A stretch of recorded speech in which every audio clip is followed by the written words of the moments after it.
ரசூலுல்லாஹி ஸல்லல்லாஹு அலைஹி வஸல்லம் சொன்னாங்க, மனிதர்களில் சிறந்தவன் அல்லது முஃமின்களில் சிறந்தவர் யாருன்னா, மனிதர்களோட கலந்து மனிதனுடைய சுபாவங்கள் எல்லாவற்றையும் அறிந்து கொண்டு தெரிந்து கொண்டு அவர்களோடு சேர்ந்து வாழ்ந்து கொண்டு அதில் அல்லாஹ்வை பயந்து அதில் வரக்கூடிய சோதனைகளை பொறுமையோடு சகித்துக் கொள்பவர் தான் ஒரு சிறந்த முஃமின். ரசூலுல்லாஹி ஸல்லல்லாஹு அலைஹி வஸல்லம் சொன்னாங்க.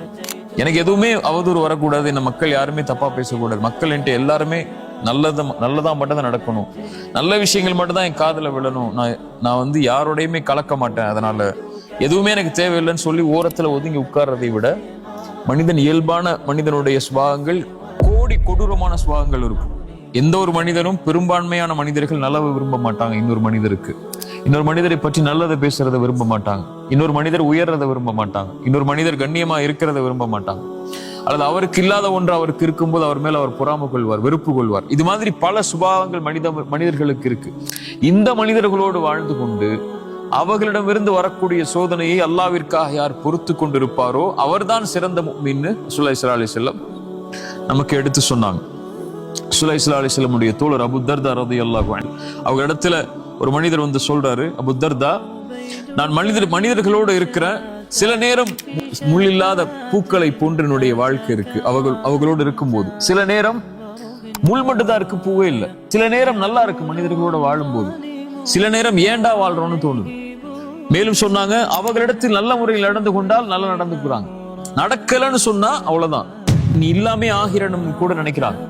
நல்லா நடந்தா நடப்பேன், நல்லா நடக்கலையா அவ்வளவுதான், இருக்கக்கூடாது அப்படிங்கிற சுபாவங்களை கூட மனிதர்களிடத்துல நான் பார்க்கிறேன். அபூ தர்தா சொன்னாங்க, அவர்களிடத்தில் உன்னுடைய மானத்தை கடன் கொடுத்து விடு, அது உனக்கு வறுமையின் நாளில் உதவி செய்யும். நான் அதாவது உன்னுடைய மானத்தை அவர்களிடத்துல கொடுத்துரு, அவங்க பேசட்டும், உன்னை பத்தி என்ன வேணாலும் அவங்க பேசட்டும், உன்னை பத்தி என்ன வேணாலும் அவங்க சொல்லட்டும், அதை விட்டுரு. ஆனால் வறுமைன்னு ஒரு நாள் வரும், அந்த நாள்ல உனக்கு அது உதவி செய்யும். ரசூலுல்லாஹி ஸல்லல்லாஹு அலைஹி வஸல்லம் ஹதீஸ் அடிப்படையில் அவங்க சொன்னாங்க. இதே அபூ தர்தா தான் இன்னொன்னு சொன்னாங்க, மானம் என்பது அல்லாஹ்வுக்கு சம்பந்தப்பட்டது. ஒருவனை கண்ணியப்படுத்துறது யார்? நம்முடைய நம்பிக்கைப்படி அல்லாஹ். ஒருவனை இழிவுபடுத்துறது யார்? அல்லாஹ். அல்லாஹ்விடத்தில் ஒப்படைச்சது.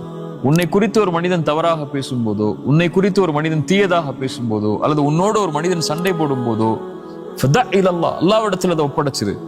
ஒருவேளை அதில் உண்மை இருந்தால் அவர் பேசுவதில் அல்லாஹ்விடத்தில் நீ தௌபா செய்து கொள்.